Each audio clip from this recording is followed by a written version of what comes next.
What's up, America? How are you? We're going to do something a little different tonight. We're going to experiment, so I'm going to ask you to be patient with me, all right? We're going to do a live call-in show, so you can literally call in. We could talk about whatever's on your mind.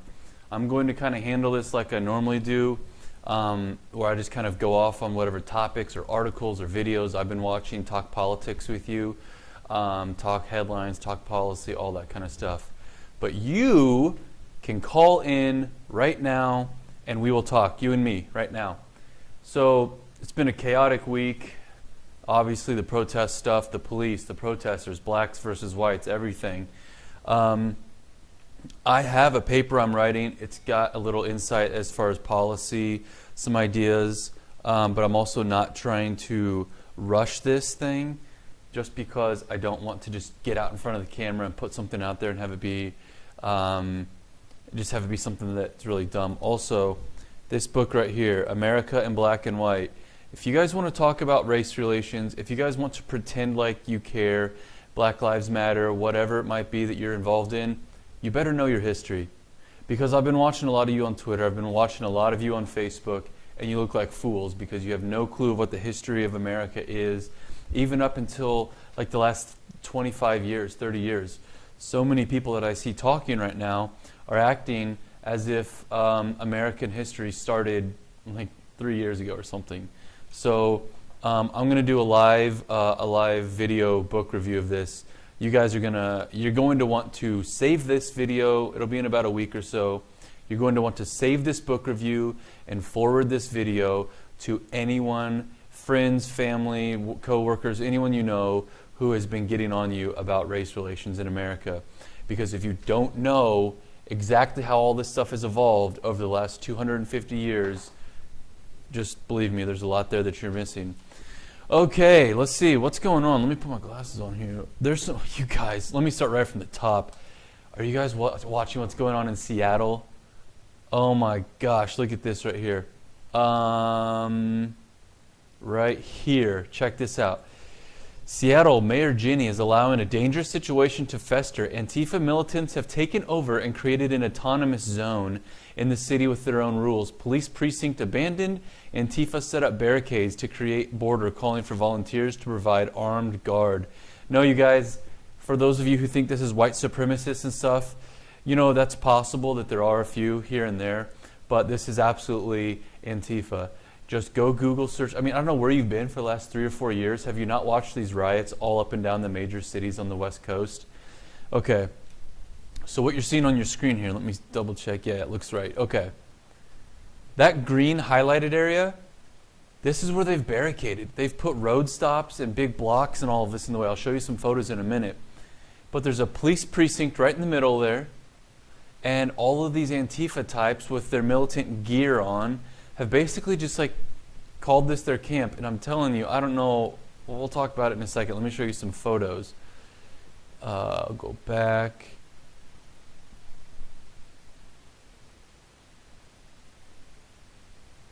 Here, and as if you guys weren't annoyed enough that Candace Owens and her GoFundMe got canceled, well, no worries, because a GoFundMe has been set up to help the hundreds of law enforcement officers injured at the BML and Antifa riots. Cool.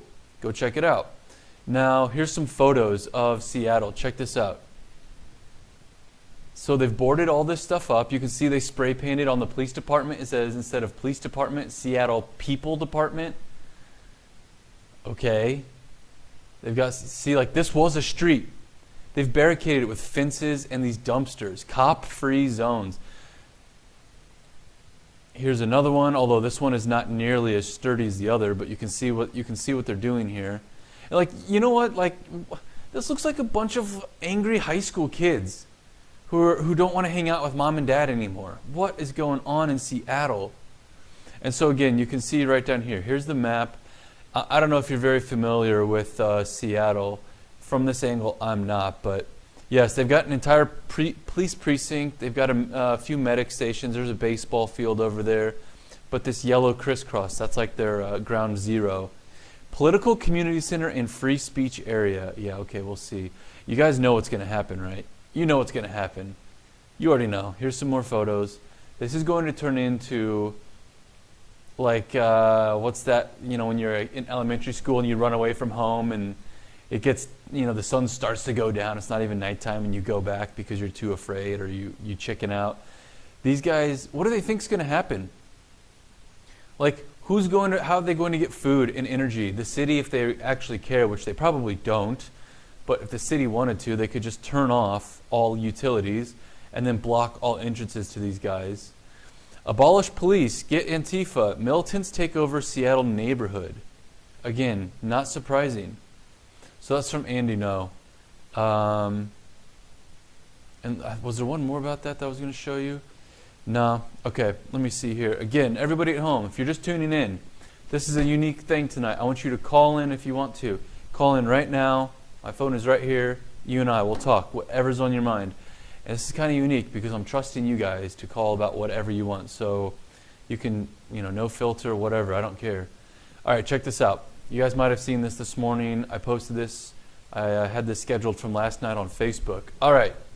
Bold prediction I typed. Keith Ellison, the radical left Attorney General of Minnesota, has brought third-degree murder charges up to second-degree intentionally. Second will be very difficult to prove and may result in the charges thrown out. Police walk. Riots resume, 10 times bigger. This article here in National Review, written by Andrew McCarthy. If you guys don't know, Andrew McCarthy is a killer journalist. I love his work. He was a former chief assistant U.S. attorney, so he's not just some bozo who's writing an opinion piece. This guy knows what he's talking about. And basically what he says here is that you've got first, second, and third degree murder. First is you went with intention, you went to go kill. There's no two ways about it. First degree, right? Second degree is kind of in between, and then third degree is, well, it was clear, you could provably be an accident, those types of things where it's kind of flimsy, a rational person wouldn't have, whatever it might be. But these 4 cops easily could have been brought up on third degree and gotten in trouble for it and gone to jail. Definitely the, what's his name?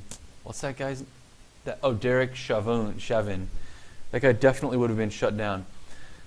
So Keith Ellison, and if you don't know your history, go do your history. Keith Ellison, an outspoken, radical progressive, and I don't mean your run-of-the-mill, I love America progressive. This guy is radical.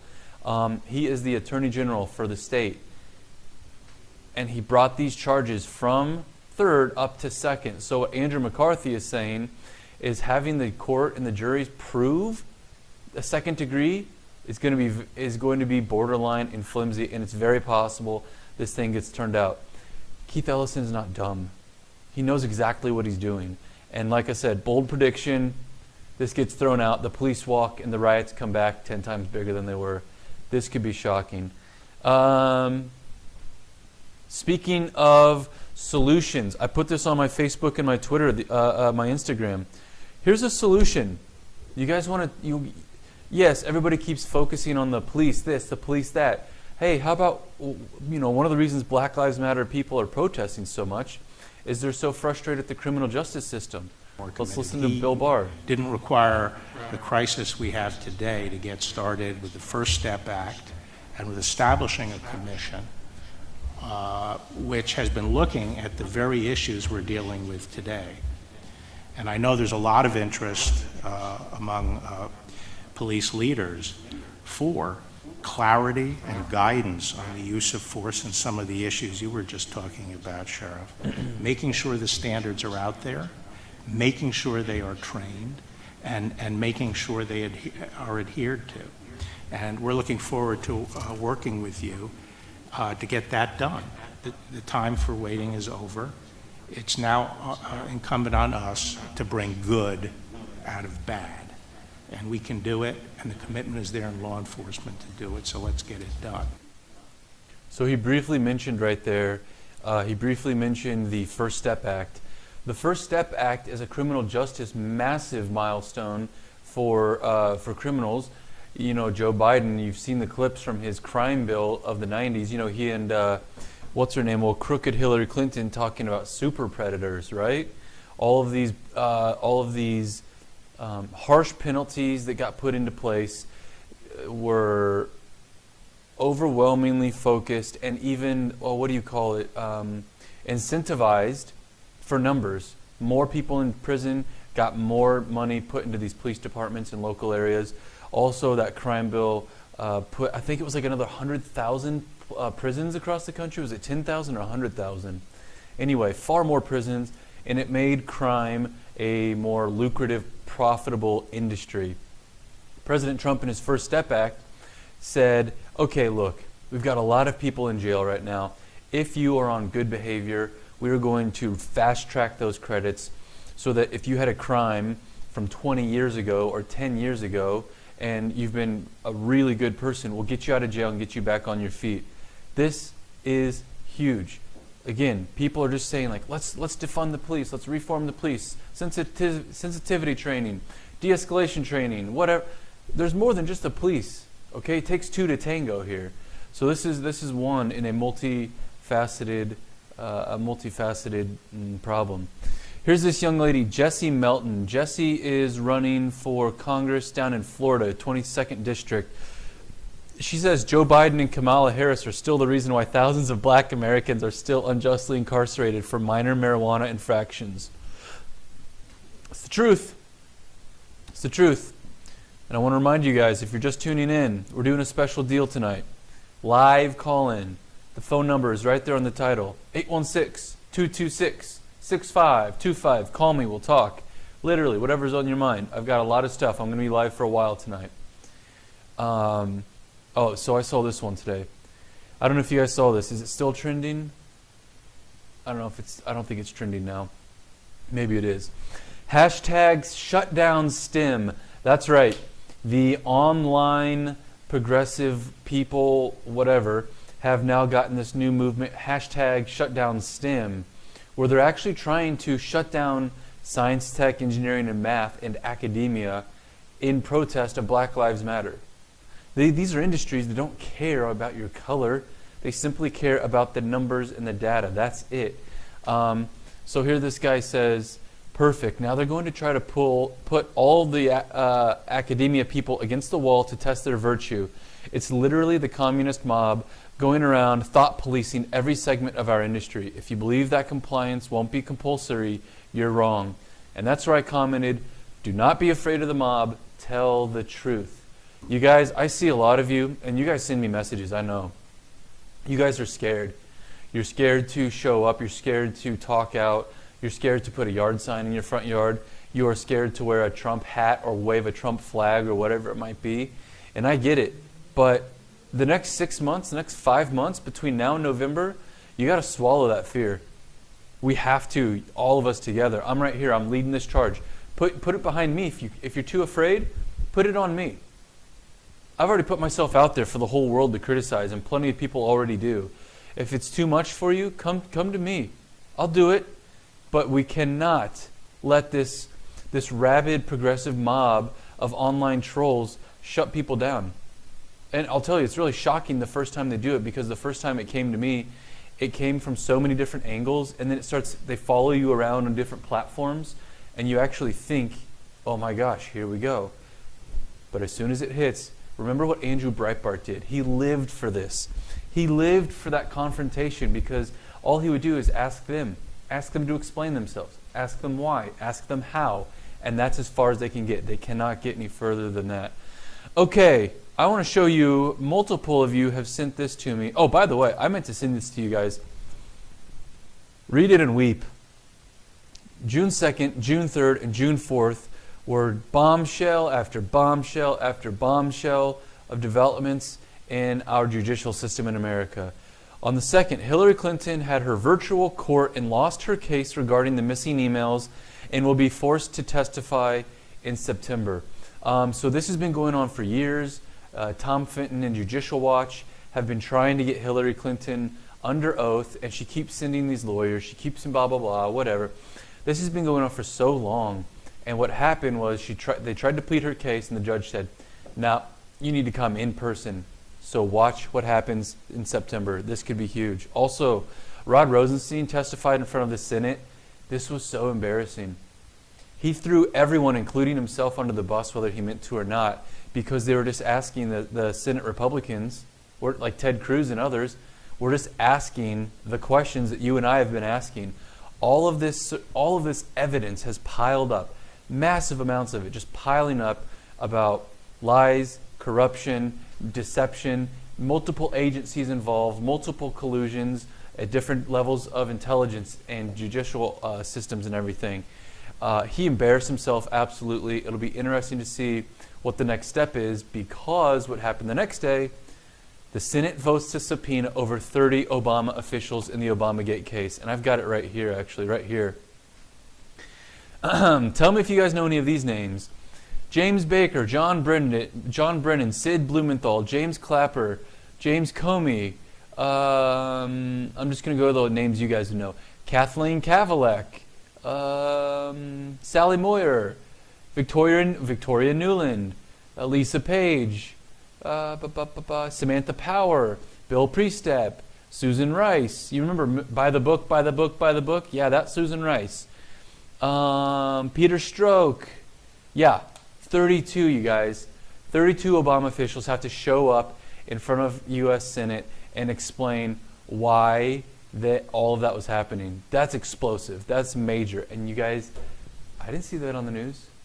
Did you see that stuff on the news? Let's see here. Is anybody calling in? No, not yet. You guys, call in whenever. Don't wait for me. If you guys want to call in and talk politics, you got it. We'll talk whatever you want to. Okay. And that's it. Let's see. You know what? Here's one other thing I want to remind you guys of. And then I'm going to go into some of these articles and videos. You are seeing a ton of intellectual dishonesty by a lot of the liberal left right now, who claim to be the most intellectual, progressive or whatever, right? I cannot encourage you enough. I'm going to read this once and listen. If you won't permit a view you hold to be challenged, you won't know if it's wrong. You won't know if it's right. Why would you want to hold a view if you can't know if it's right or wrong? To uphold a certain self-image? To win favor or inclusion in some community? To get ahead? The truth has no agenda. If you're talking to your family, if you're talking to your friends, and they're coming down on you, come on you conservative little son of a gun, don't get angry, don't get worked up, just be cool. And act as if maybe that person that you're talking to knows something that you don't, and be genuinely curious. Because what's happening right now, our people are so angry. It's the most shocking thing. I was delivering all these yard signs today, and almost all of you said that. You're seeing it in your own life. Do not fall into that trap of, I already know it, it's already a fact, it's open and shut. And instead, when your friends who disagree with you come at you, just turn it around on them. Just ask. Ask the questions. Ask them the questions that lead to maybe them being more curious to see what the truth is. Now, okay, quite a few of you sent this to me. I have not watched this at all. This is New York police boss Mike O'Meara went off on the media today. So let's hear him. I haven't watched this at all, but a lot of you have been sending it to me. This isn't stained by someone in Minneapolis. It's still got a shine on it. And so do theirs. So do theirs. Stop treating us like animals and thugs. And start treating us with some respect. That's what we're here today to say. We've been left out of the conversation. We've been vilified. It's disgusting. It's disgusting. Trying to make us embarrassed of our profession. 375 million interactions. Overwhelmingly positive. Nobody talks about all the police officers that were killed in the last week in the United States of America, and there were a number of them. We don't condone Minneapolis. We roundly reject what he did as disgusting. This isn't stained by... Yeah, man. I can understand why that guy's really worked up. Let me read this text message to you. I got this text from someone, and I have not seen this anywhere. Who sent this to me? Janice. Janice, thanks for that text. I got this text. I'm going to read this to you. In a 96-hour period following the riots, a Las Vegas police officer was shot in the back of the head. An active shooter opened fire on law enforcement in Las Vegas. 4 St. Louis police officers were shot. New York police officer was struck by a vehicle. 3 Buffalo police officers were struck by a vehicle. 3 Davenport law officers were ambushed and 1 was shot. 132 officers were injured in Chicago during a riot. 9 Pittsburgh officers were injured. Several officers in Rhode Island were injured during riots. An active shooter opened fire at the Oakland Police Department. 2 officers were struck in the head with projectiles in Santa Ana. 2 officers were shot in Virginia, Richland. 1 officer was struck in the head by a brick in Albany. 4 Prince William County police officers sustained head injuries. 7 officers were injured in Sacramento. Several officers were shot and injured in Lynchburg. I guess that's Virginia. Several Champaign police officers injured. 3 Oaklaw police officers injured. 21 officers injured in Salt Lake City. 50 Secret Service agents were injured by a Molotov cocktail in D.C. 3 Denver police officers run over by a vehicle. 33 New York police officers injured. 6 Athens police officers injured. 2 Capitol police officers injured in Pennsylvania. I mean, I can keep going. This is a text message, you guys. Look at this. This thing just goes like that. I get it that the protesters, you guys have an angle. You guys have, I understand why the protesters are frustrated. But I'm really tired of hearing just the protesters and their side. Because you guys watched my live stream. I was down there 5 of the 6 days. I live streamed 4.5 hours of it. I talked to the protesters. And since I've talked to Kansas City Police, I've talked to Independence Police, and I've talked to, I think that's it. And you guys, we're all on the same side. Stop acting like this is one versus the other. So I can understand why this police chief is so frustrated. I'm surprised he actually kept his cool there. Okay, let me see here. Hi, what do you guys think about Candace Owens? I want to show you this. You guys know what I'm about to show you. But I'm not going to show you all of it. Candace Owens. You guys know Nick Dipaolo, New York comedian. He's got a mouth like a New Yorker. He's going to talk about that Candace Owens clip that was like 15 minutes she did last week. Check this out, and then I've got another one here. So well-spoken, so smart, and I want to get her on the show eventually, but she put something out yesterday, a clip, and, again, because you people watching probably think like me and her, I just hope some people that, hate this country see this. But she spoke about what's going on and George Floyd and how she feels about the situation. This clip's about 3 minutes long, but it's worth it. Here is Candace Owens, what she had to say. Shelby Steele was talking in his book, I believe it was White Guilt, and he was talking about something unique about the culture of Black Americans that you will not find in any other culture in America. And it is the fact that we cater to the bottom denominator of our society. Let me explain What have I been saying on the show all week? It's about black culture. It's not about race. It's about culture. If we want to fix all this shit, it has to start there. By bringing down, babies out of wedlock, raising generations of future criminals because they don't have a dad. It starts there. Time out. Right here. Read this. American history in black and white. I don't care what anyone who's ever voted for a Democrat. If you plan to vote blue no matter who in November, do yourself a favor and read this book. The party's never switched. Everything that Candace is going on about, everything that Nick Dipaolo is going on about, it's right here. Oh my God, somebody's calling. All right, hold on. Hold that thought. Hello, this is Ryan. Who am I talking to? Hi, Ryan. This is Linda Adams. How are you tonight? Linda, I'm fine. What's going on? Good. Hey, I have a question for you. Okay, let's hear it. Can you share your views on defunding the police? Yeah, I think it's really short-sighted and very stupid because when you look at the average, in fact, I've been looking because I didn't want to sound really dumb when everybody's asking this. The police departments aren't like flush with cash. Mm-hmm. All of that money is pretty well already budgeted, and when people are saying defund the police and send it to healthcare or education, that's so short-sighted because it's not like they just have a big bank account. That means they're going to have to reduce the police force.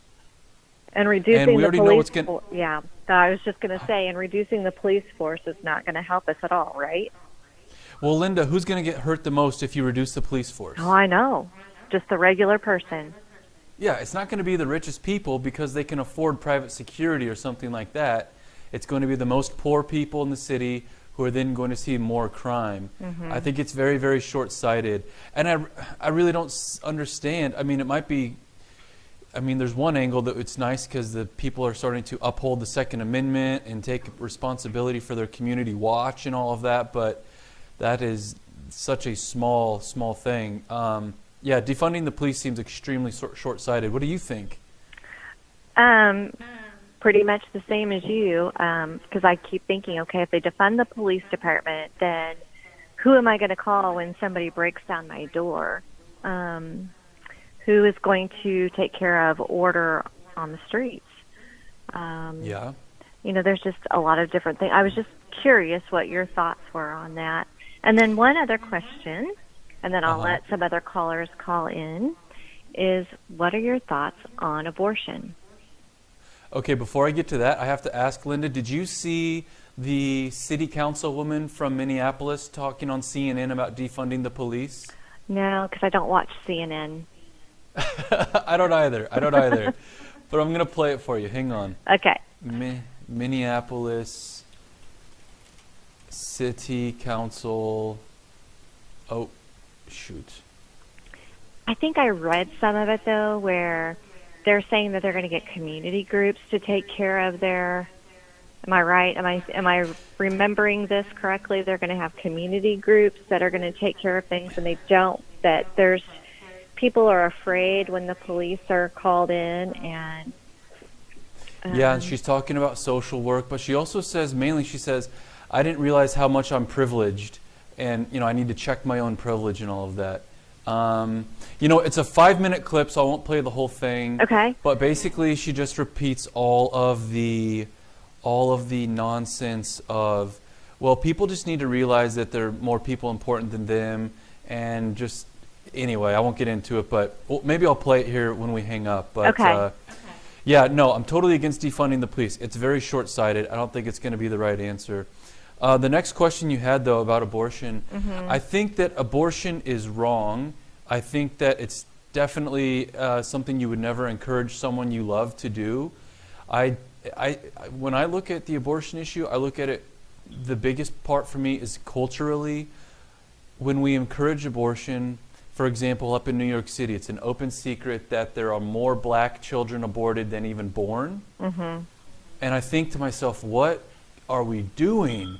Like, the value of life, right? Right. And what are we doing culturally if we're okay with aborting that many children? The old-fashioned advice used to be, you're pregnant, get married. But now it's like, we don't worry about condoms or birth control or anything. It's just like, okay, abortion. So I also don't think it's that simple of an answer, because the technology for abortions is here and it's not going away. It'll never be fully eliminated, right? We know how to do it. So I have found that I agree the most with, in fact, President Trump and Ronald Reagan both liked the idea of no abortions. Abortions should be illegal, except for in the rare cases of rape, incest, or mortality to the mother or child.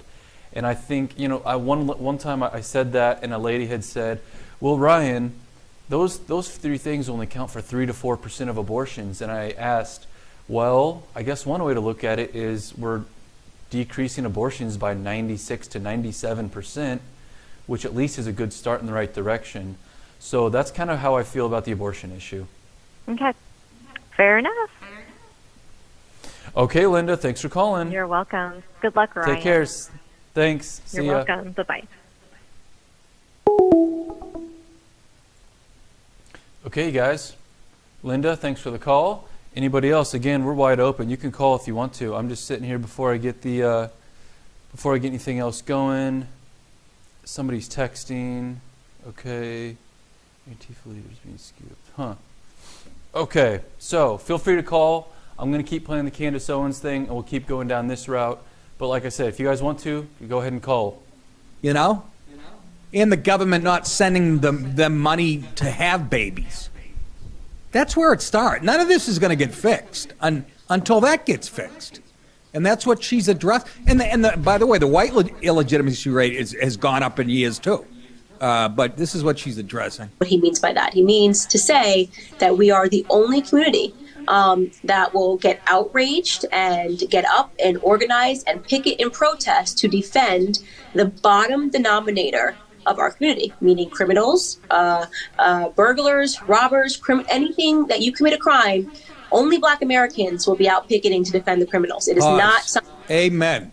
Where do you think all this gangster culture comes from? They glorify prison and being a thug. And in a lot of Black communities, until you go to jail and get arrested, that's your street cred there. And it goes on with hip hop, right? Who sells the most albums? The artist that gets shot the most and survive. But it's true. They glorify the thug life. And not just Black people, young white people do it. But this is what she's talking about. The culture has to change. Something that white Americans do, not something that Jewish Americans do. You will be hard-pressed to find a Jewish American who has a rap sheet as long as the day, and something bad happens to that person, and Jewish people are using their platform to speak out in defense of that person. It won't happen. Same for white. Yeah, like the son of Sam, Horowitz. You didn't see too many Jews rioting over him going to jail.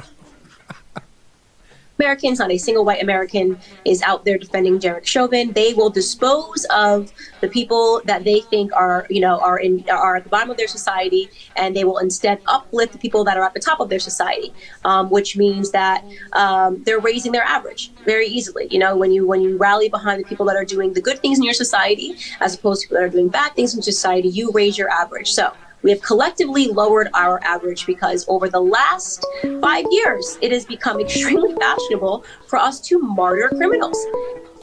All right, I'm going to pause it right there. Somebody else is calling in. Let's see who's calling. Hello, this is Ryan.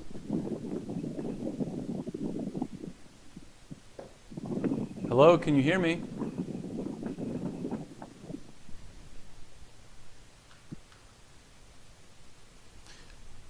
Last chance caller. Who's here? Can you hear me?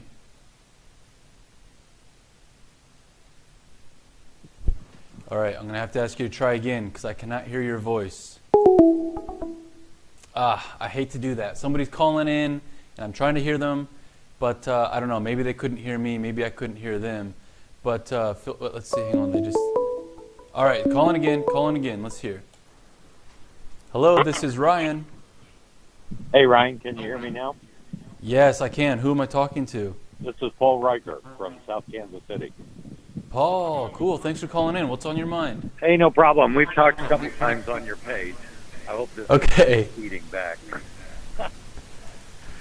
I'm the guy with that question you about line item veto a couple weeks ago when you were talking about how the bills could be changed, or Trump could take out what he wanted. Yeah, for sure. That was a confusing thing. It used to be a thing, and then it was taken away, and then it was slightly given back. So, yeah. So it is back? So there used to be full order line item veto. Right. And then it was taken away. And then from what I understand a few years ago, there was a small provision given back. I'm not really completely clear on it though, to be honest with you. Oh, okay. Yep. I'm just wondering what you had found out, because as far as I knew, it was still no line item veto at all. And you know what? Now I'll check on it. But anyhow. All but what's on your mind? Oh, nothing. I saw you down at the riots. I was actually a little worried for you, and it's just a disaster anymore. This thing about defunding the police, and I'm not the biggest fan of the police, although when I was growing up, I had a heck of a lot of friends down at Kansas City South Patrol, and actually one of them later on became my handler for the DOD because of my security clearances. But I will agree the police need to be reformed. Another thing a lot of people don't know, Kansas City police are not ruled by Kansas City. They're actually state police. Right. That privilege was taken away almost 70 years ago because of the level of corruption. Right. When the Italian mafia was running all of Kansas City, the police couldn't be trusted. Right. And of course, back then they were called the Irish Cossacks. Yes. I know because my parents grew up during the Depression and everything here. I've heard all the stories. But so anyway, but defunding the police has got to be one of the dumbest things in the world, because these community what are they calling them, community that they want to replace the police with. I don't. Yeah, I don't know. It's such a progressive world that the phrases change every day. So I'm not sure what the flavor of the week is on what they're calling them. But I know what you mean. They're trying to defund the police and put some type of social worker in the place of a police officer. Yeah. Now, something really happens seriously, it takes police 15 minutes to show up, and I know this for a fact because I've had incidents where I live. But how long do you think a social worker is going to take? And what in the world are they going to do for you? I know. Well, and did you see the video that I posted a couple of days ago at the Denver protest when gunfires went off? No, I must have missed that one. So there's a video at the Denver Black Lives Matter protest. Some guy's filming, and he's up there talking with the police officers, and someone in the distance starts shooting a gun. And do you know what happens? No, what happened? Everyone ran away, and the police officers ran right towards the danger. Right. Everybody wants to hate the police until you need the police. And people forget, when things go south and things get hairy, it's the fire department and the police department that run right towards that. So again, I think it's so short-sighted to defund the police. Now, like I mentioned earlier, I've talked to a lot of the police officers around town, probably 6 or 7, and they all agree no one hates a bad cop more than a good cop, right? Well, they say that. Oh, okay. What else? What do you think I'm missing? Here's what I see as an indicative problem, and I'm not a Bible thumper or anything, but you'll even find this in the Bible. If you know something is being done wrong, to turn your back and ignore it, it makes you an accessory. It doesn't make you good because you don't do it. And most of the police, and I had one heck of a lot of friends, and growing up here in South Kansas City, like I said, I was down at South Patrol all the time, and even when they were on Blue Ridge Boulevard, and a lot of my friends' parents were police officers and stuff, so, I know a lot of the history. And the indicative problem, again, is that you can't say you're good if you know something bad is going on and you turn your back and ignore it. That's a good point. That's my argument. That's a good point. I'm not saying there aren't guys who go out and do their job properly and don't harass people, but on the other hand, they know the cops that are doing it, and they do not do anything about it. Now, part of that problem stems from, number one, it's not a Kansas City organization. Number two, the police union, and the fact that they have immunity. So the guys who would be good, literally, their hands are tied. I mean, all they're going to do is lose their job if they make any complaints about it. Yeah. So it's a systemic problem inside of the system. So do you have just like a couple of short, quick bullet points on things that, without getting into too much detail, on things that could really help resolve that? Well, I'm not on the inside with the police department, so, a police officer surely could assess the situation better than I can. But yeah. My two things that I would like to see, which I know take place, and they always have, and they probably always will. Number one, they need to be demilitarized. There is no reason for the police to have military equipment. I just don't believe in that.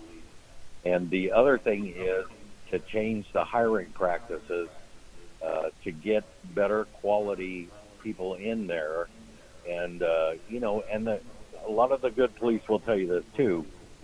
There are a lot of, and I don't have a better word, but there's a lot of violent nut jobs that get in there that, just kind of, they're loose cannons. Mm-hmm. And it's difficult for the other police officers to keep an eye on them too. I mean, look at the video where the old guy was walking with a cane at the riots. I forget what city it was in. But, and I'm not talking about the guy in New York that they knocked her, close to New York, that they knocked down, but the old guy, he was just too old. He couldn't get out of the way fast enough. Yeah, right, So right. the Yeah, one so officer ran yeah. up For and people who knocked don't him know, down. there was an old man, and he was. Somebody said he was kind of waving his cane, but regardless, the guy was clearly old, frail, and had a walking cane. He was posed no harmless. threat, and he just got pushed over. And like, okay, you guys, cops, you cannot do that. I understand you're under a lot of stress. I can't imagine how nervous they must be, but like, you can clearly tell that guy's not a threat. So I'm with you on that.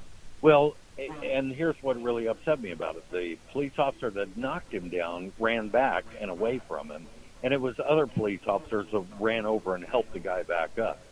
But Yeah. did you see anybody do anything to the guy who knocked him down? No. They just don't do that. Yeah.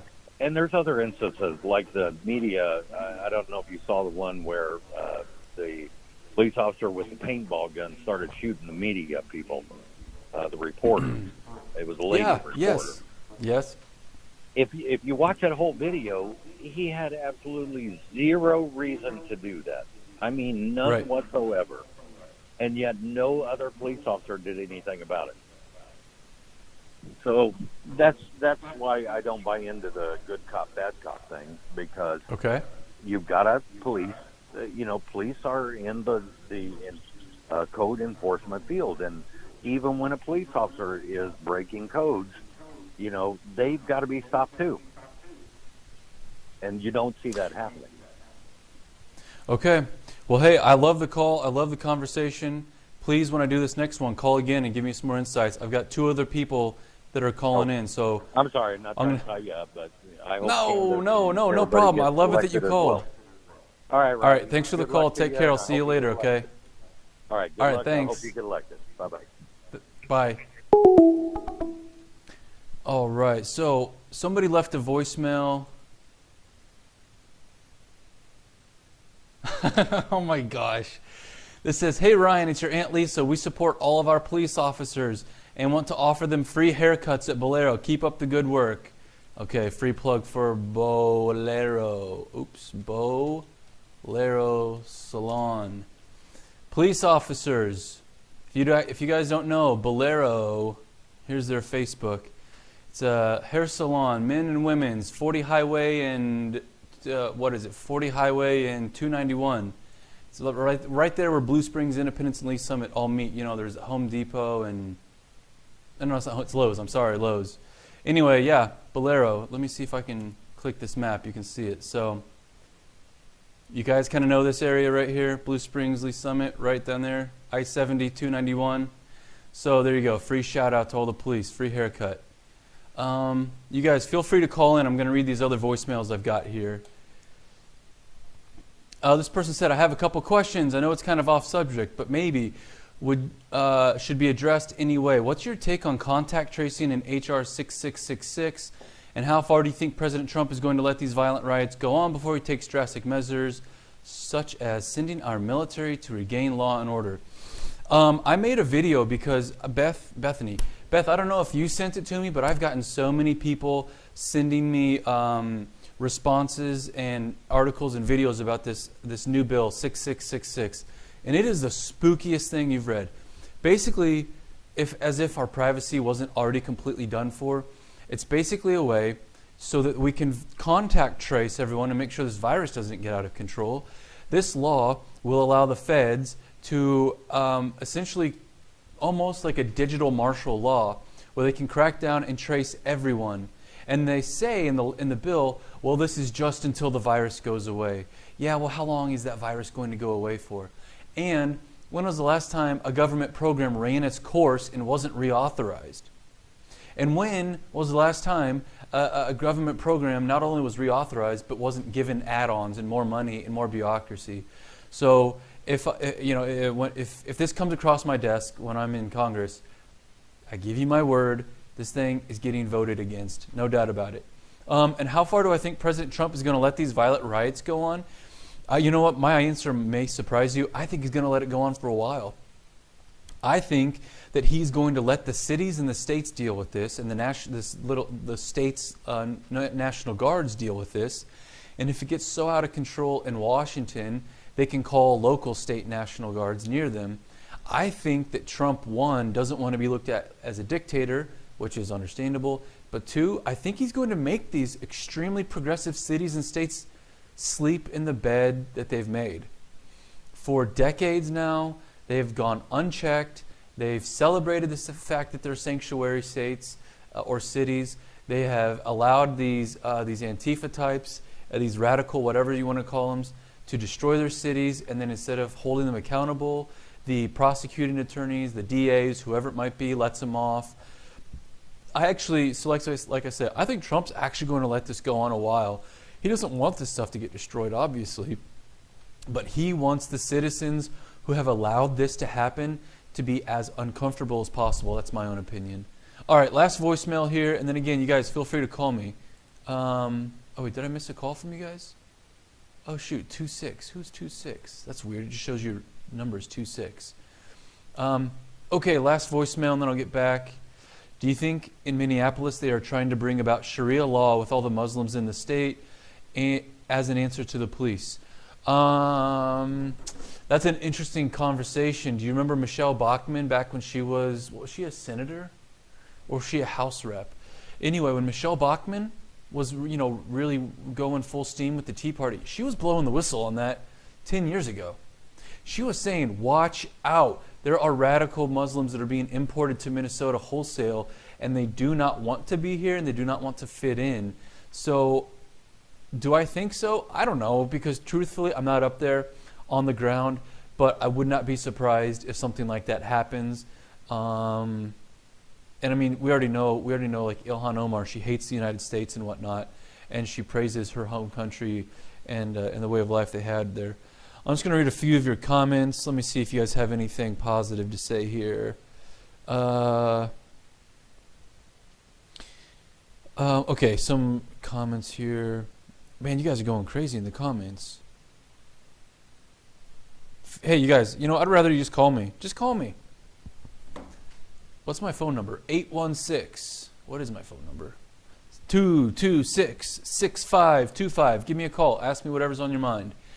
Okay, so to come full circle, we were watching this Nick Dipaolo, Candace Owens. I want to read to you until the next person calls in. I want to read to you. I was talking about this video with someone online, and this person was very upset with Candace Owens. And I said, did you watch her video from last week, the one that got her in trouble? And this was the reply. Yeah, I thought it was pretty disgusting. Criminal or not, no one should be executed by police. Fifth Amendment. That's why people are remembering him and trying to honor his memory with change. No one is calling him a hero or a role model. And I replied, if that's all you got out of that 15-minute video, you missed most all of the message. Nick Dipaolo is a very politically incorrect comedian who will say whatever's on his mind, and Candace Owens just doesn't give a damn anymore. And all of us that are having these conversations about the police officer reforms, yes, it's good, it's needed. Like I've been saying, and like the gentleman on the phone a minute ago said, the good police want reforms internal also. But what happens if we magically wave a wand and tomorrow the police officer and the police departments are spick and span and clean, but the black culture in America is still the same? We have a black culture that does glorify violence. It does glorify gangbanging. Who are the glorified individuals in America right now in black communities? A lot of them are rappers, and we know that a lot of rapping is about drugs, crime, big booty chicks, whatever. And I get it. I love the rap too. Sports athletes, and then unfortunately, a lot of these Black Lives Matter people, they keep a lot of these guys are guys that have gotten in trouble with police. And so what Candace Owens here is saying is stop pointing fingers and instead look in the mirror. The black community needs to look internally. In fact, I was watching a podcast, I think it's called Hold It for the Mic. It's a podcast here in Kansas City. Some black guys and girls have this podcast, and like I said, I think it's called Hold It for the Mic. And they were talking about the same thing. They were saying, we need to reinvest in our own community. We need homeowners associations so that our sidewalks and our front yards aren't so messed up. We need to start working with the police. Stop the snitches get stitches and never talk to the police. So there is a culture in America. And again, read this book. Know your history. None of this is by accident. None of this is by mistake. That gangbanging thugs in the rap industry became Black America's ultimate hero. You know, the saggy pants and all that stuff. So I think that Nick Dipaolo and Candace Owens have a crazy take on this. It's really amazing. Now, as I wait for anyone else to call, let me see here. Oh, hey, wait. I've got a voicemail. Let's listen to the voicemail. Hi there, I'm calling. I think you're still on air, but I just want to know, with these protests and all that, I keep watching the news, and I mainly watch Fox News, but nobody's talking about the George Soros connection, everything he's done in Eastern Europe, and he's bringing it back here, and it's disgusting to me, and the people need to be told the truth. So if you could comment on that, I'd really appreciate to hear your stance on that. Thank you very much. Bye. Awesome. Okay, so, yeah. I have a feeling that most all of conservative audiences right now know who George Soros is. You guys know that the first person and really the only person initially to really put him on blast was Glenn Beck, right?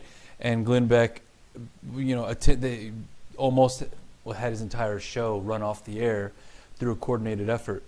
George Soros is not an innocent investment banker philanthropist. He is, and it's not even like conspiracy. It's just mainstream documented fact how many times he's used his money and his influence to topple governments and countries. Mainly, he goes after second world nations like Eastern European countries. Was he part of Estonia? Was he also part of like the country Georgia? He made that one killer move on the Bank of London, wasn't it, where he completely crashed the British pound?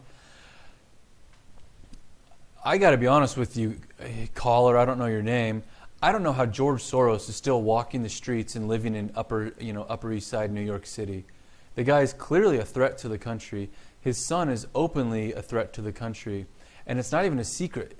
His whole thing, his whole method, is he takes his billions of dollars, he sends them to the Open Societies Foundation, which is a nonprofit. From there, the Open Societies shoots it off to something like 3,000 different nonprofits. In fact, I'll type it in right here, Glenn Beck, George Soros donations. I mean, would that be it? Did you guys, there's this old video where Glenn Beck wrote down on a scroll all of the different places that George Soros is donating to. And I'm just kind of scrolling quickly to see if I can see it. I'm not sure if I'll be able to show you. But yeah, caller, I think George Soros is an absolute a direct threat to our country and everything that is good. Again, it's no secret. This isn't conspiracy. It's just a well-known, well-documented fact that George Soros despises everything that this Western civilization, Judeo-Christian principles that we live on. Let me see here. No, I can't find it, so I apologize. There was this one episode a long time ago where Glenn Beck just stands there. Of force against the rioters. You guys, I'm sorry, I'm clicking all these buttons. Yeah, and he just throws this scroll, and the scroll goes all the way across the studio, and there's like 1,000 different nonprofits that George Soros donates millions and millions, including Black Lives Matter. Black Lives Matter gets a lot of money from George Soros' main nonprofit. Okay, and while we're on the topic of Black Lives Matter, I want to show you guys something. Did you guys see this today? I know you didn't. I'm just going to answer. I'm going to answer my question with an answer. I know you didn't see this. So this is what I love about the internet. Somebody had a lot of time on their hands and started doing some internet sleuthing. And they were starting to track down, okay, what does Black Lives Matter do with all this money they're fundraising, right? So on Reddit, not so long ago, a woman who is one of the leaders of Black Lives Matter came on and did a Q&A and asked me anything. The one question people were asking was, what does Black Lives Matter do with all that money? And she wouldn't answer the question, so more people asked, and she wouldn't answer, and more people asked. Well, people are getting really mad, and the whole thing went to hell, and da-da-da. Check this out. You guys are going to love this. Don't show this to your anti-conspiracy friends.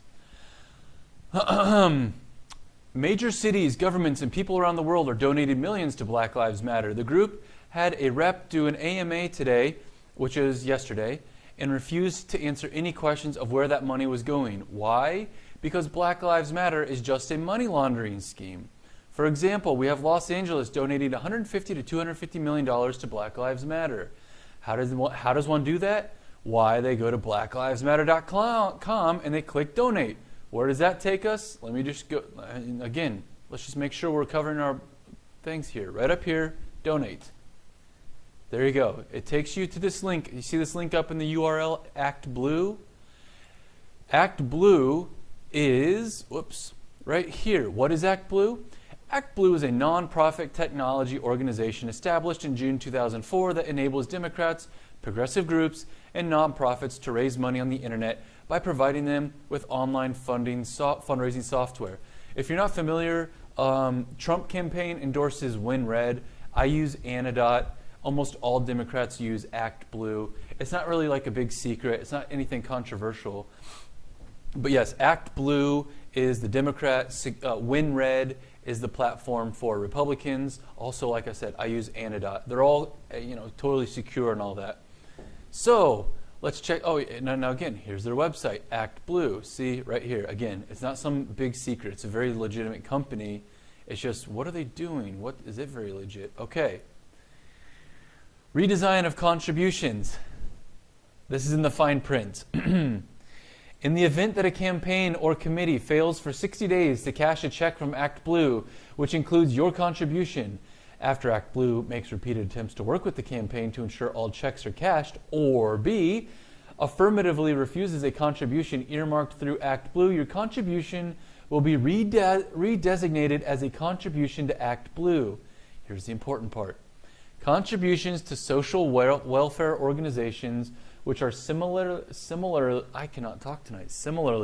not cashed or are affirmatively refused will be kept by Act Blue and used generally to support its social welfare activities. Contributions to charitable organizations which are not cashed or affirmatively refused will go to Act Blue charities. And so the guy concludes, this is how you get illegal campaign money from overseas buying TV ads this fall. I bolded the portion that applies to Black Lives Matter. They are not a charity nor a campaign, and this is why she won't answer where the money is going to be used, because they will actively reject most of it so it can be redesignated to whatever political whatever Act Blue wants to spend it on in November. Yikes. Now, you also need to know who's in charge of Act Blue. I thought somebody had here we go. This guy says, the portion that says Act Blue can just keep and redirect money not claimed as alarming. Are you donating to a cause, not Act Blue? Why are they allowed to control and keep your funds for the intended recipients who are not taking it? And this guy says, because David Brock is smart. Who is David Brock? David Brock is Hillary Clinton's best buddy. That's right. Who says he's got a nerd of virgins at his place, what is it? Media Matters and Correct the Record. This isn't a joke. Everything is just going on behind the scenes full speed. This isn't even that big of a conspiracy. It wasn't even that difficult to figure out. So, yeah, wait for that one to hit. Wait for that one to hit the news wires. Okay. Continuing with Nick Dipaolo, the comedian I was telling you about. You guys, I understand that race relations seem to be tense right now, and people are on edge, and people are trying to let black voices speak, and so on and so forth. But my white friends, taking a knee and praying to black people is swinging the pendulum too far in the other direction. And washing the feet of black people is not going to help. And her husband, Saboma, Jesus fucking Christ. But by the way, you got to know Nick Dipaolo's got a dirty mouth. Wakoma and Saboma. Welcome in Saboma, Wakoma. I can take it no more. Wake up, white people. Wake up, white people. You got to admit, I got to believe there's people on the left who find this is a little, don't they? No, they don't. They think this is right. Let me ask you a question. Who washed the feet of the family of the old white couple in their 80s who was shot on Memorial Day weekend at the cemetery by a black guy? Anybody wash their family's feet, or was there any forgiveness? Because this is right out of the Bible. This is showing love. You guys, I understand. We're all on edge right now. People are nervous to go outside. People are a little nervous to make direct eye contact with someone who's got different color skin. Everyone's too a little nervous about the nicknames you used to call each other. Are those appropriate anymore after last week? I don't know, and I don't care. But don't go overboard by taking a knee and praying to black people. Like, I don't know, does he show that clip? Did you guys see that clip? A group of people got on their knee and were praying to black people. Pendulum swinging too far in the other direction. Treat each other like equals. I thought that was it. I thought it was that simple. So anyway, I'm not going to go too more into this one just because. Okay, I'm going to show you just two more things, and then I'm going to wrap it up. Again, you guys want to call in, you guys got the number, 816-226-6525. Call me, we'll talk. Let me make sure I haven't missed any. Okay, cool. No, we're good. Okay. So I posted this one on Facebook, Facebook and what do I even use it? Facebook, Instagram. I think I did it on Twitter. I don't remember. I was so surprised. I got hate for this. I'm just going to show you the first 60 seconds to a minute and a half. That's what I showed online, and I could not believe that I got hate for this. Right now, during these protests, so many people who are supporting and encouraging the protests, they're taking this so out of context. Well, Ryan, Martin Luther King said a riot is the language of the unheard. Okay, what did he say next? What is the exact next line that he said? It doesn't matter. I just want to justify destroying everything. No, the violence is going to set back the cause. It's going to completely muddy the message. And finally, the violence is going to set back your community and your city even further than it already is. You think that people are going to want to go up to Minneapolis and invest in that neighborhood? I saw someone post on Reddit the other day, or maybe it was the Donald subreddit, that houses being put on the market. For those of you who like to go look at real estate for sale, go to Zillow or whatever and go look at the graph of new houses being put on. It's like an average of a few hundred. It just jumped into a few thousand. People don't want to be around this kind of crap. Fine, burn down your city. Then what? Go out to the suburbs. Fine, burn down the suburbs. Then what? Go out to the farms. Fine, burn down the farms. Then what?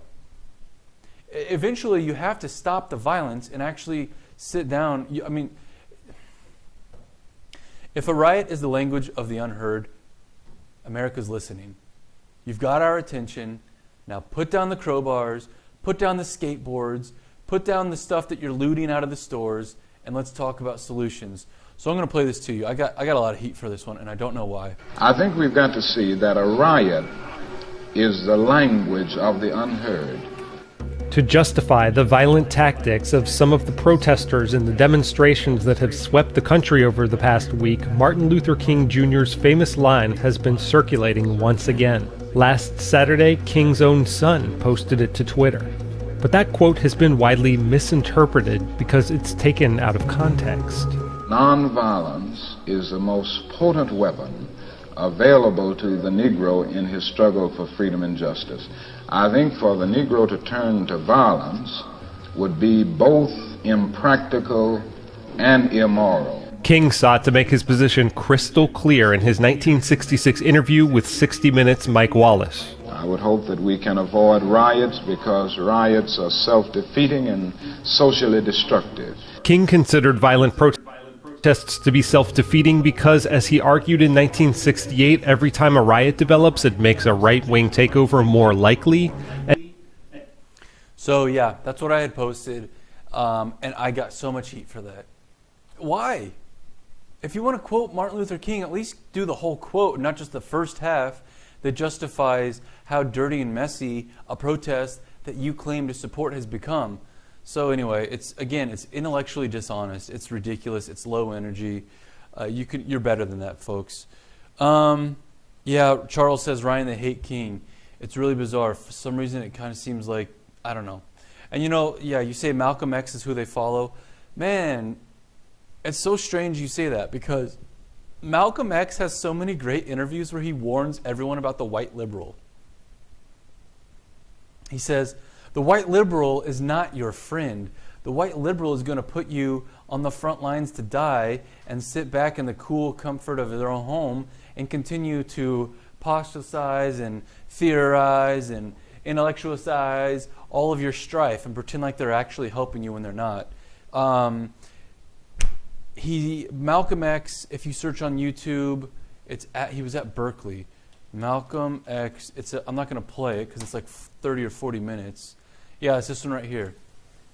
If you guys have 40 minutes and 57 seconds where maybe you're mowing the grass or doing laundry or driving to work, listen to what he says here.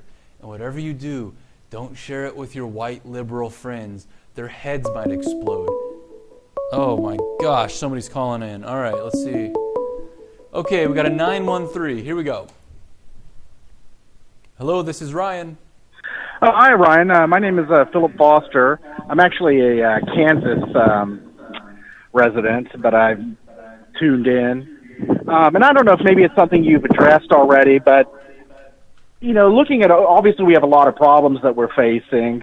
So what I'm wondering is if you envision any kind of reconciliation or return to normalcy. Because it seems like right now, there's no budging. I think the radical left, has been so successful because, as you say, every week they have their new pet cause, their attack. The right is just left defending, and we always get chipped away. We never counterattack. For example, like gun rights, it's always just a chink away, bit by bit by bit. But we're never arguing about repealing federal ban from the 30s or whatever, for automatic weapons and things like that. We never fight back. But just kind of taking it back to my original question is just that, this idea of whether we'll ever have a return to normalcy in the near future. Phil, it's so strange because returning to new normal, as I say that sitting here tonight, means a completely different thing from 2 weeks ago, right? Right. And then a new normal from 2 weeks ago was completely different than 3 months ago, right? So who the heck knows what new normal might mean in another month? But if, someone had asked earlier, how far do you think President Trump is going to allow this to go? I think he's going to allow this, like I said earlier, I think he's going to allow this to go far enough to where people like you and I are clearly already fed up. I'm running for U.S. Congress to oust the laziest congressman, the most do-nothing congressman we have, who, at a minimum, endorses all of this anarchy through his silence. The only way we get back to a proper new normal, I think, and I hate to say this, but is if it gets even worse. Because even right now, and I'm sure you've seen it, I will tell you with certainty, over the last maybe 3 weeks, I have seen, or 4 weeks, the virus mixed with this protest, I have seen people who have never been interested in politics, who have always kind of laughed and waved their hand, I'm not interested, I don't want to talk, get very politically involved. And if this continues, it's going to take the whole country to get politically involved. On any given election, what is it, 30 or 35% of eligible voters actually vote? So if we're going to get back to a new normal, it's going to take the entire country in unison saying, all right, progressives, you've had 70 years of progressive ideas. This is the logical end. This is how progressivism ends. Because if you read books like The Road to Serfdom that outline progressive ideas, Phil, this is how it ends. They never say, you know what, you're right, we were wrong about that. They just say, well, we need to do this. We need to add on this. We need to switch this. Right, because it never it's going does to get to a yeah, absolutely. It's going to get to a point where those that are very, very passionate about progressive ideologies are going to be completely shut down. Hopefully, it's peacefully. Hopefully, it's not like a civil war. Right. But I don't know if you tuned in at the beginning. Did you see what's going on in Seattle today? I tuned in at the very beginning, but I'm aware that, to my understanding, Antifa took something like seven blocks, and they blocked it off. Incidentally, I think it's interesting that they believe in borders all of a sudden, but yeah.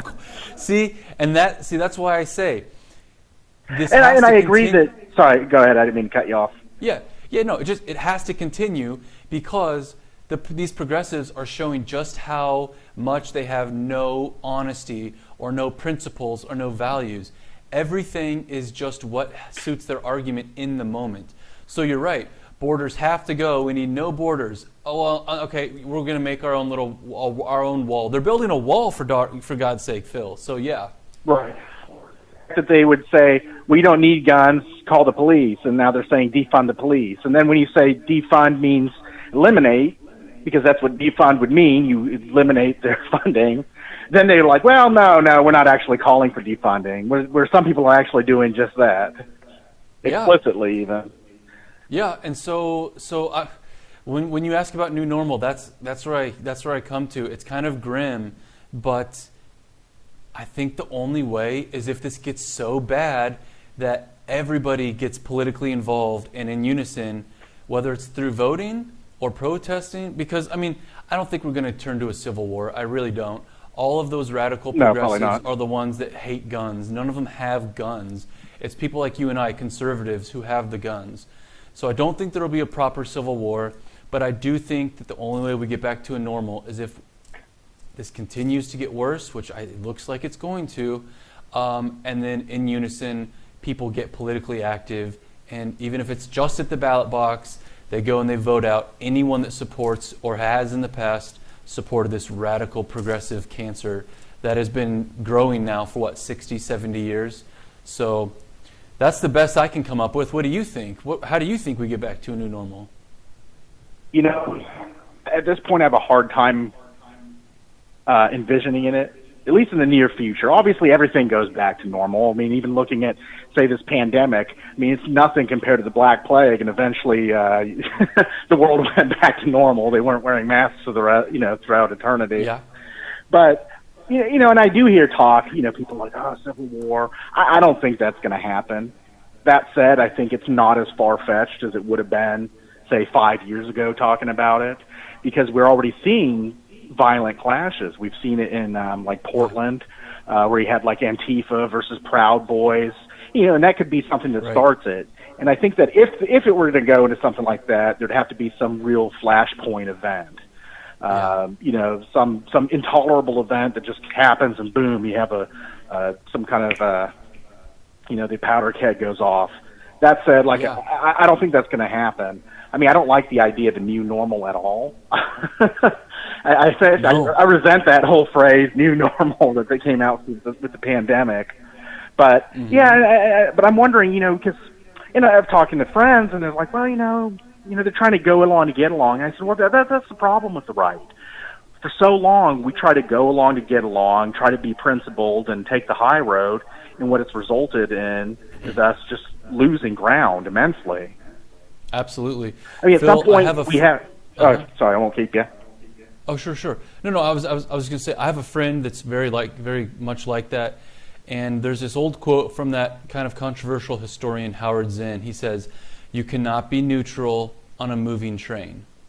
And what he means is, even if you want to stay out of politics and not be on one side or the other, you need to realize that there are two opposing forces. Right. And whether you want to be neutral or not, they don't care.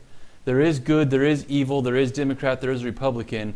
At this point, I don't think anyone's hiding their mask. It's either you love America or you don't love it and you want to change it and basically destroy it from the inside out. Dan Bongino last week had this really good quote, and he says, I was having a conversation with a friend, and kind of like what you were saying, and this is what made me think about it. You said a moment ago, we always bounce back to a normal. Phil, don't be so sure because, and this came from the Dan Bongino, he says, ancient Greece was tested and they failed. Ancient Rome was tested and they failed. The Ottoman Empire was tested and they failed. So I hate to be more, this macabre, dark guy here, and I'm definitely not, because I think we will come out of this on top. But it is possible that we do get tested, and I do think we're being tested right now. And what happens if we fail? Just look at history. Well, yeah, it'll be a dark day if the U.S. fails, because, despite all of its warts, it's probably the greatest beacon for good that the world had ever seen, in my opinion. Absolutely. Yeah, absolutely. It's the best country humans have ever created. And hopefully we can get to a state where it's not always trying to fight. Because what worries me now, I never even envisioned that we'd have to be fighting tooth and nail just for First Amendment rights. I know. And that's why I always correct people. I said, don't call them liberals. That's not what they are. Right. A liberal would defend freedom of speech.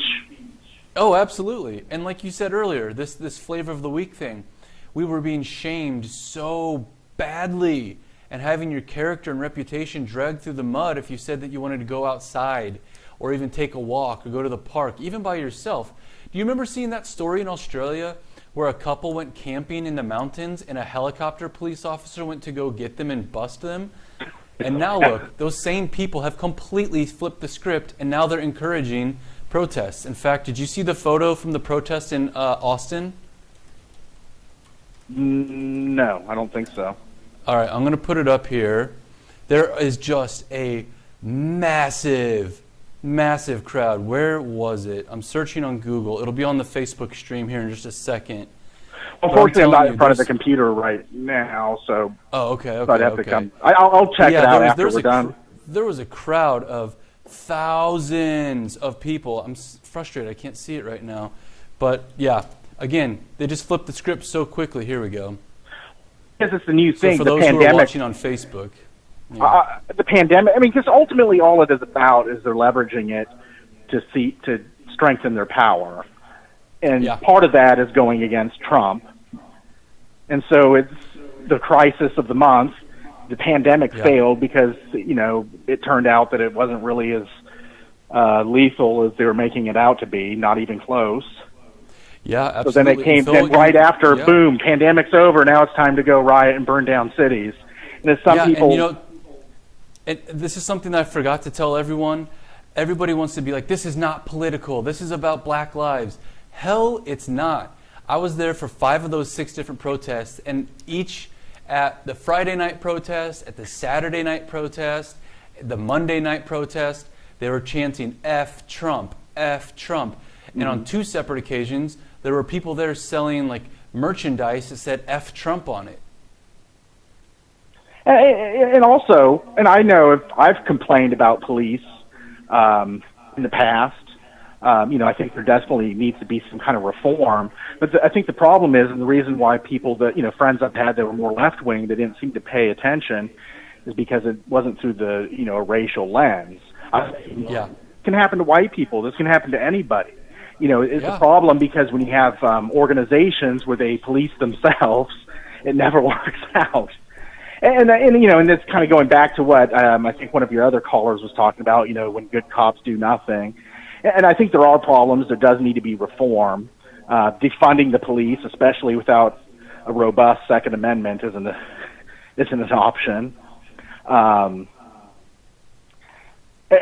to be honest, I don't even think the Democrats, at least the leadership, don't want to defund the police. I think I would imagine they would rather have a federal police force. But in order to implement that, they'd have to create a problem and chaos in order to weaken the local level police forces. Because I think, if they had a federal police force where they're all under the same umbrella, all under the same unitary leadership, they'd have more control over how they, conduct enforcement, which ultimately would probably be bad for us, considering that they don't really honor the rule of law. I know.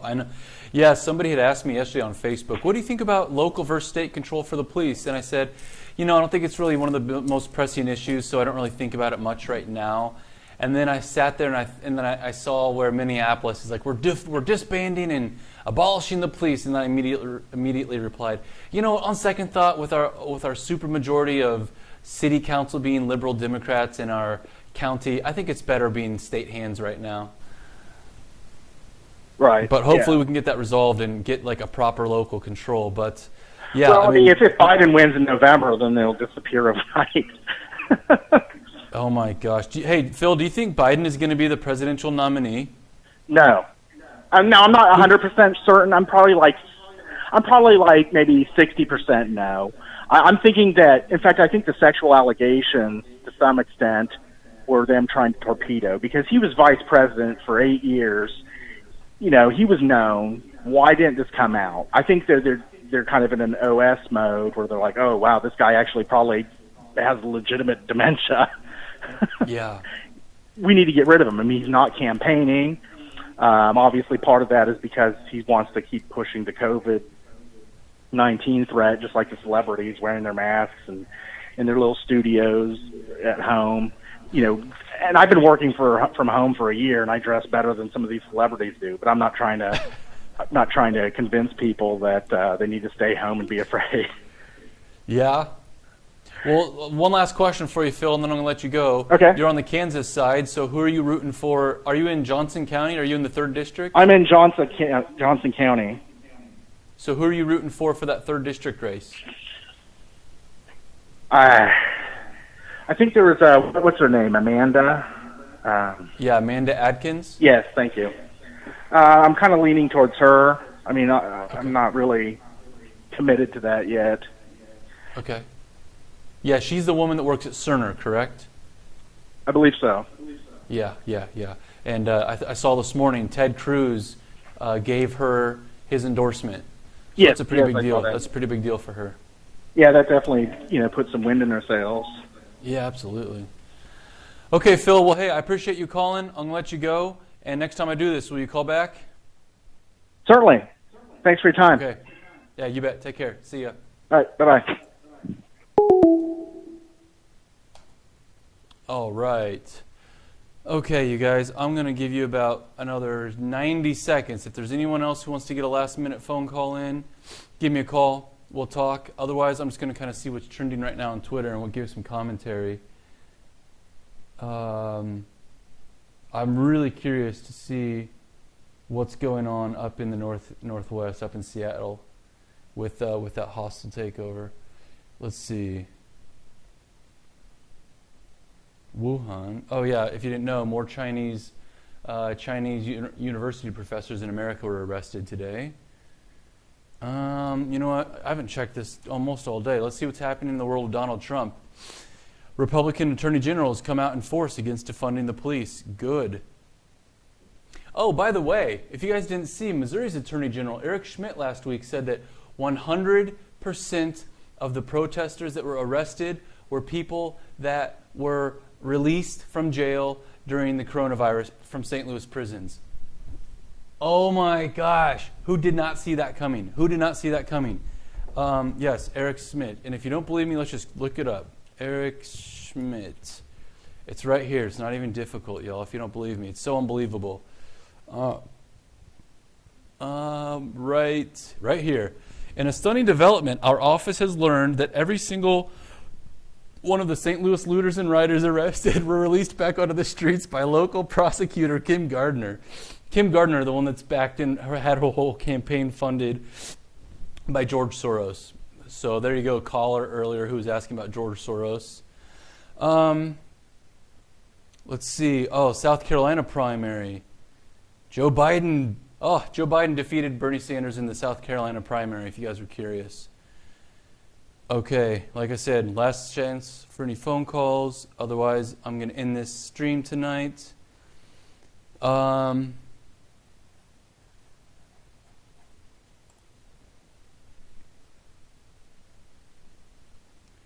Live police department, all you asking? Yes, visually committed. Live PD. Antifa arrested. Oh, wow.